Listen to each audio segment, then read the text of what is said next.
Mbote na biso nyonso balandi ya Yeba TV tokutani bongo na émission na biso to mesana okutana bino émission ya Yeba News toza bongo d'information et outi okome na biso kaka sikoyo pour vous informer que na minute toloba gouverneur na vice-gouverneur Congo central o bazaki bongo suspendu par l'ex vice-premier ministre ministre de l'Intérieur Basile Olongo Bazana Makala na pavillon 8. C'est-à-dire, tout le monde vraiment quand même que Bilembo, il y a état de droit et commis comme monana. En plus, tous remercier quand même l'autorité et la justice, que Balanel Kambo de près, condamné, il faut condamner.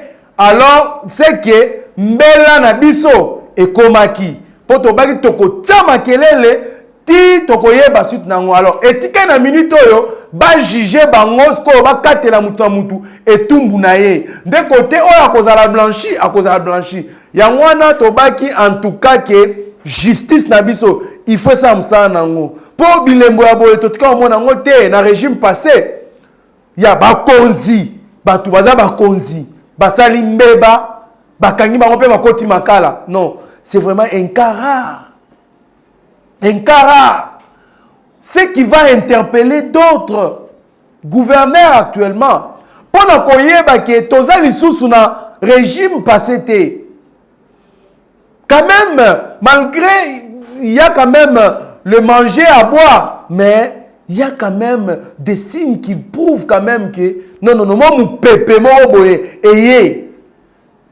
Parce que je ne vois pas dans le régime passé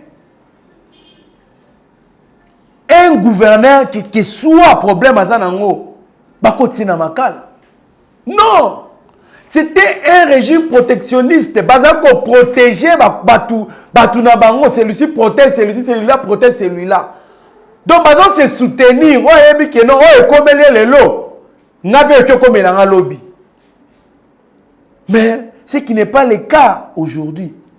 En tout cas, ce n'est que une première partie.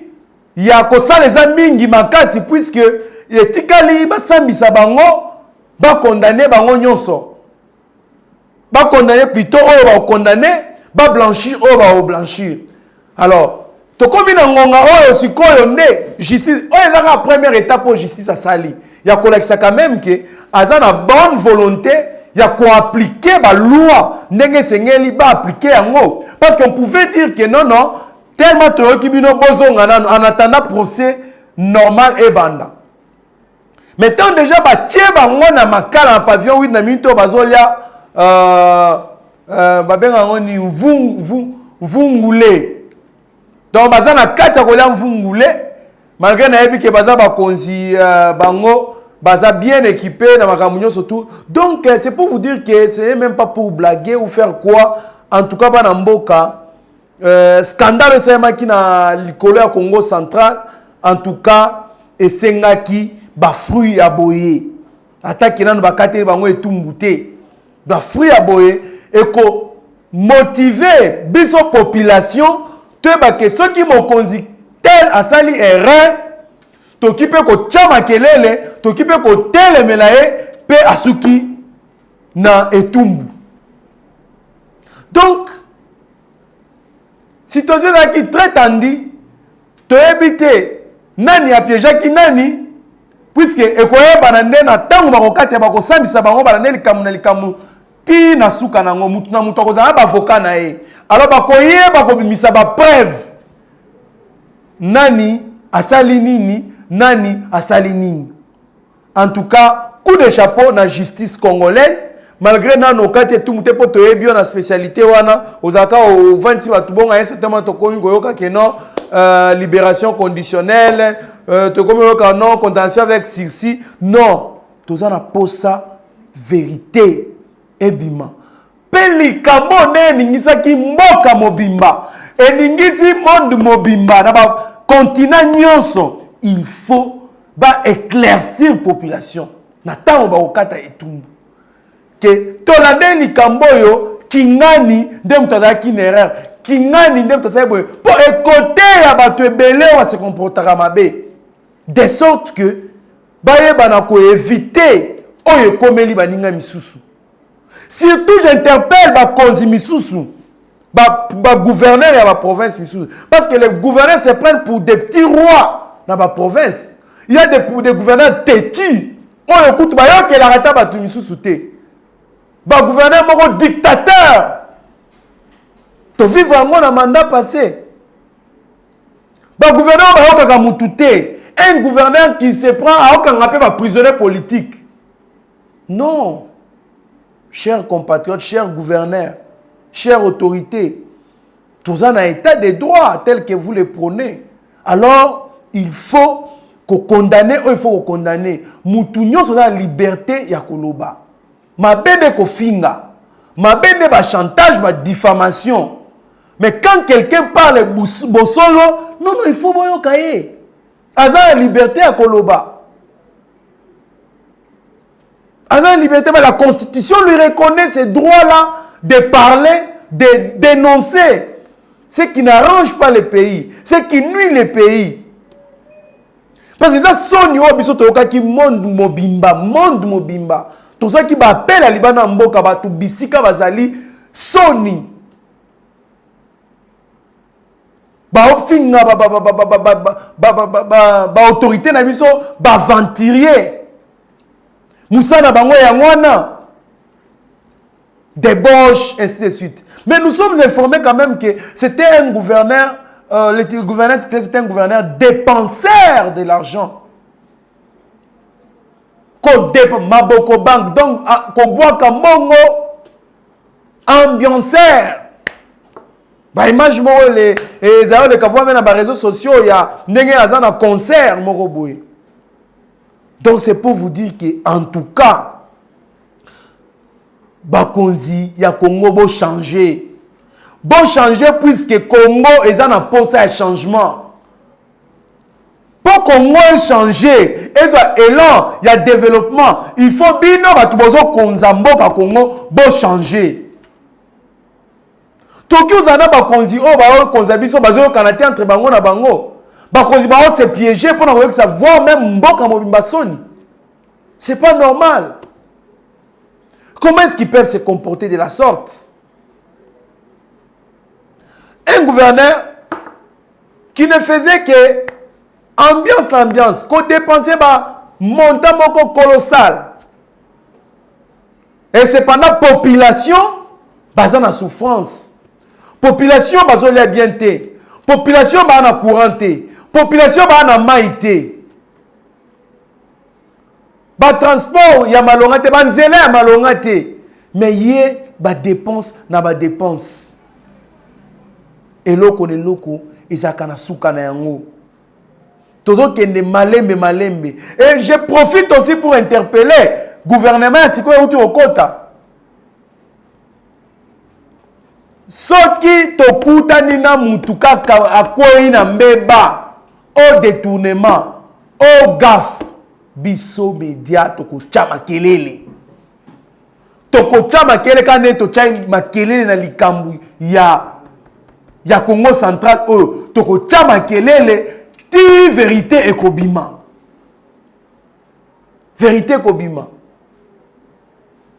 mais tozo mi tourne seconde et bongo mukolo makambu initiatrice ya likambu yokisi monde mobimba soni Mimi Muita, son na ndenge nini? Basambisi bakateli combien? Tozoyo ka ba olobela yango te. Malgré que jour là tout monde qui na Opéra News, thème c'est pas encore officiel. Opéra News a dit bakateli 4 ans. Mais je ne vous affirme pas tout le monde Opéra News, tolandi yango te na ba chaîne locale na biso Opéra News kaka lobi bakateli 4 ans na makala. Mais 4 ans, mouké, ce qui est bon. Ils ont mérité qu'on ait 4 ans. Ils ont mérité qu'on ait 20 ans. C'est il y a limite nabiso ya kokate la mutetumbu. Il faut 20 ans. Parce que les Cambo ya sali, ya quoi que ça mboka mo masoni boy, on ne peut pas tolérer ce genre de choses.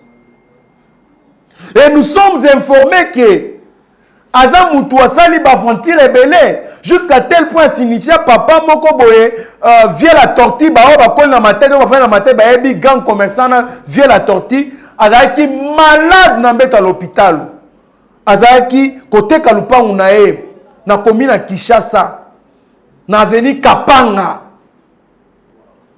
na nzeta Lidame à parvenant ko s'initier papa wana na mbeta l'hôpital bayokani lupa na $400 $400,000 il a s'initié na $200,000 l'état bana baya na retard. Imaginez un peu ba abi ser wana na bengata ser wana asala boke na veni Kapanga na commune Kinshasa au moins lupango en étage wana eza ndako étage wana soma on côté via la tortille soma ngokuna bachango couleur ya église kimbangiste mascarade oh ye azalaki ko sala tokolandela likambo tina suka ti tokoyoka ke ye vraiment ba condamné ye 20 ans toyoki 4 ans wana toyoki je n'affirme pas je ne peux pas affirmer quelque chose que je n'ai pas de précision natangaki na Opéra News nazelaki na ba chaîne locale ba lobela yango pe mais tant ba lobela yango te voilà pourquoi on a essayé un peu ya ko minimiser yango maintenant Opéra News ba 4 ans mais pour nous 4 ans eza muke pour likambo ya salaki mutumoko très terrible nous avons les informations que d'ailleurs tinenga zo filmé vice-gouverneur wana azalaki na revolver azalaki na revolver toki voit même koloba ke vice-gouverneur azalaki nde violé batia biso na image wana totala policier moko atelemi na munduki na komantaki vraiment sina se bazaki likamwa te policier atelemi na munduki mutu moko vimba abima na chambre tona na vidéo wana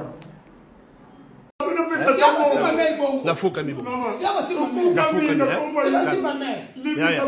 tala yoga makama swipso la fouka mi toi là je connais ka bimisa nubo bon ngoza ko bien ça va bon ngoza ko bien bon ngoza ko bien yebisa yeso ke zapo ke ndozwa mutu bo solo la kama yebisa yake ndozwa mbongo kasi ayebisa mbongo zapo ke ndozwa ebongo yana yebisa yake ndozwa mbongo agende kozwa mbongo akende kozwa mbongo touti kolanda vidéo wana avant de commenter yango chers internautes je vous signale qu'il y a une information qui vient de tomber tout de suite là d'urgence député provincial Mike Mukeba bauti kolongola ba immunité parlementaire na sikasikoyo na assemblée provinciale ya Kinshasa alors sous la demande ya nani ya parquet senga ki ba lever ba immunité na par rapport à la diffamation ou asala ka boyebi bien dans la problème ya finga ba chef coutumier il paraît que finga ba chef coutumier que baza niveau te baza ba bourrique ba oki ko siéger te dans l'assemblée provinciale et puis dans kamwa loba que bureau définitif ya assemblée provinciale de Kinshasa baza ki corrompu na mbongo ya Kimbuta ainsi de suite makambuana donc avec toutes ces choses là ba fundaka ye na parquet c'est ainsi que étant ba fundaka ye ba sengi ba longola ba immunité na ye pe balongoli yango au moment où nous vous parlons a comme citoyen normal lokola ngai na yo conséquence ya biloba loba bon na tolingai to pe une information là revenons à notre mouton botala na vidéo wana ndenge policier asimi munduki atelemi botala mutu wana wazo leka wana vimba alati pantalon jean aba paquet sirima batu wana de batu ba séquestra qui vice-gouverneur c'est-à-dire on l'a menacé par force. Voilà pourquoi Batoussou Bazay Koben a biso ba regretter comment est-ce que vice-gouverneur ko tombokate comment est-ce que vice-gouverneur ko silikate asa la voué senga za kelenga sa la maman na vouana non chers compatriotes nous avons l'information que maman Mimi Nengazana Zaki bien un revolver Tinanga zo filmer, tinanga zo lobana, azana revolver na maboko. To analyser biso yo selongo. Ce qui azana revolver te comment c'est que mutu oyo ba tinda ke kozambongo azo senga afukami, azo senga bolimbisi, azo fukama, azo lenga. Vous voyez pas qu'il y a un ça ne va pas. Il y a un ça ne va pas. Donc c'est un peu ça. Vice-gouverneur Azalaki vraiment victime. Il y a un coup monté au fil aussi de tout le monde, des hommes nana. Voilà, heureusement, Yeba TV, bazama kasi vraiment na information na minute to ba deuxième information to comme la biso maman Mimi aza na prison ya Ndolo. Voilà. Tolinga kineto kaka makambo boye aza na prison ya Ndolo. Donc tozo la sko nini tozo la ne procès public. Na mona ki mandeko na biso misusu ba komela ki biso na ba commentaire yo c'est un procès public po yo za nani boke na ngo wapi eza ba distraction non eza ba distraction te. Pourquoi tu sais un procès public na insistant qui peut enlever qui yango basala ka bongo pona ko dissuader c'est-à-dire ko pesa ko yoti sabatu misusu soni et plutôt ko bangi sabatu misusu basala ka même infraction wana basala yango lisusu te. Pourquoi que non mokona ko sala pe infraction ya rang ou soit ya niveau ya boye na pe ba ko sambisa ngai publiquement. Parce que la loi, non seulement la loi juge, condamne, mais la loi aussi éduque. La prison éduque. Prison éduque kaka. Mutu wake zalazaki mutu mabe asalaka ba mabe. Koboma et ainsi de suite. Ba kandi yake na prison, makamba kute na okuna akokite mokola ko bima changer a bon le moteur. Paix la majorité, ça je le dis. La majorité a battu bimaka prison, ba komanga basala nzambe. Wana to yebi yango. Loba ba kuluna, wana c'est un cas plutôt exceptionnel. Tout le monde a vraiment kuluna bimi, azongi lisusu kuluna, azongi lisusu kuluna par rapport à l'acheter aux justice ezaki nango mingi na deuxième république. Bandeko, tant que c'est un procès public, c'est pas pour rien. C'est pas pour plaisanter. C'est pas que tu as un acharnement contre qui que ce soit. Non. On ne peut pas accepter les antivaleurs. Pour te bénéficer, loba mingi, ko chrétien biso bino, bozo le kenal kambo, eza ba distraction. Makamba malonga c'est ma oui, makamba malonga, ezo salema. Bozo le belal kambo occupation, ya ba Rwandais, on n'en disconvient pas. Bon le makambo belé bandeko ba fa beni, mais on fait ça. Les gens qui nous ont appelés, les kambo ya scandale ya Afrique Sud, on a fait une émission sur ça. Makambo ya Minembwe, on a fait une émission sur ça. Makambu ya serveur central na biso ya nani ya fibre optique eza na katikati biso to kotela na mutu te to moni kambu ya bien to lobi ya mabe to condamna kama kambo to mona ezaka bien te. Donc c'est dans ce sens là. C'est pas que to négliger makambu ya Minembwe makambu ya 5 langues nationales nous négligeons. Non, nous ne négligeons pas. Nous surtout tout ça dans une émission. Vous ne pouvez pas nous rappeler le côté mon côté oh yo boza posa tout ça dans une émission tout ça dans côté. Non, nous le faisons sans tabou. Pour bandeko bazo ça non on parle sur les problèmes d'handicap non qu'on se les dise. Il y a certains sujets qui sont trop sensibles. Même ceux qui disent que non, par exemple, je ne défends pas le président de la République. Naza porte-parole n'a été, naza ni conseiller n'a été. Ceux qui disent que non, le président fait ce que dit président, Abim Sedi Kapen, non, qu'on se le dise. En matière à justice, et justice est indépendante. Aucune institution ne peut pas se gérer dans la institution Moussoussou. Nous connaissons tous la notion. Il y a séparation du pouvoir. Alors, on ne peut pas encourager certaines choses. Tout le monde non, président a s'ingéré. Non, qu'on ne se trompe pas. On a libéré les prisonniers politiques, bien sûr. Mais quand il y a Edi Kapen, il y a un cas spécifique. Il y a une question, il y a coup d'État, il y a président de la République. D'un ancien président de la République. qu'on se le dise. C'est quoi ça? Tout de suite, le président de la République vient, Mbalamoko Abimisi, et dit qu'à peine à Boloko. Non, non. Et ça, le dossier, et ça, sur place, peut-être le président de la République a aussi va initier procès pour pas juger, va s'ambisayer. Parce que Tina Zakana va s'ambisayer. Oui, là, nous sommes d'accord. On ne peut pas parler de ça. Mais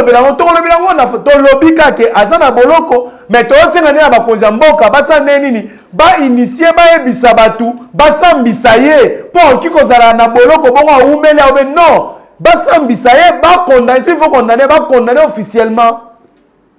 C'est ça le problème.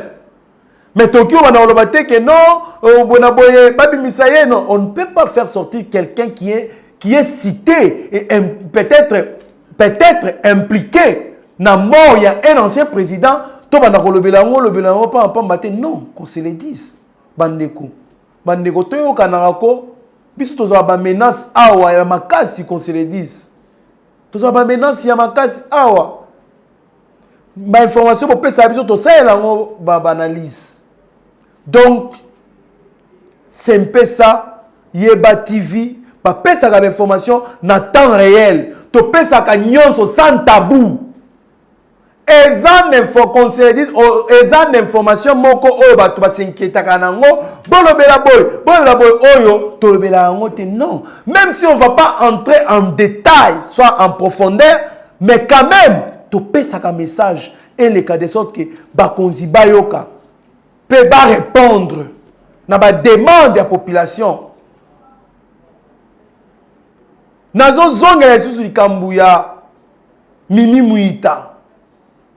Un élément très dangereux, Oyonelo, à côté ici, Batumoko Boyena Boloko. Ba autorité. Ce qui n'est pas bon. Comment est-ce que nous allons encourager Biloko Abongo? Vice-gouverneur à Batou. Moi à Batou. Aki au côté na Boloko. Le Congo central. Ils ont presque ya Rokabwana. Parce que Batou ya ngambi ya caractère. Bazo silika balinga ka gouverneur azonga za gouverneur ba mona ba gira province te ba tu pe ba fleuve bazo linga ka vice gouverneur azara rétabli. Ça peut créer quoi? Quelque chose qui est créé par une femme. Une femme. Eza Soni. En tout cas, c'était un peu ça information de Ngatope Sabino na minute tozoloba. Gouverneur, il y a un ancien gouverneur Congo central, na adjoint na ye, bazana makala na pavillon 8, bon les kana mo pesa ba ombo te ko sala moi bien, et puis Mimi Muita azabo na Ndolo. Alors policière wana o azai ko kangaki vice gouverneur ko finaye a dénoncer ki bongo alobaki na ba Congo ta bakangaki alobi ba pesa ke mbongo basobela ke ndaku pour la situation. Donc c'est pour vous dire que cette histoire-là, c'est une histoire vraiment fabriquée du propre d'une personne qui est en terre intellectuelle. Oh, biso ba Congo pour ça toye bayi. Donc c'est un peu ça en tout cas. Je remercie toute l'équipe de Yeba TV en tout cas pour na musala o bazo sala. Et puis, nous avons remercié Batunyo sur la information, Libanda Mboka, Nakati Mboka, on va soutenir Biso dans la prière, malgré les menaces, mais Nzambe Oya Biso, to Sambelaka, Nzambe Nako Bundela Biso, pour ya Koufela Biso, les gens ne Koulousu, pour Biso Tozala, na Kati Abomo, Yende Mo Bateli, ya Malamo Akio Bate Biso, na Batak Nyos, o Bazo attaqué Biso. Alors, je salue vraiment Batunyo sur. Abonnez-vous sur notre chaîne, cliquez sur les boutons s'abonner et que ça la biso très bien. En tout cas, si vous s'abonnez, peut-être que c'est la makasi, je remercie Eugène Ngoma, le pétrolier na Canada. Mais restez branchés, vous ne serez jamais déçus, jamais. Merci.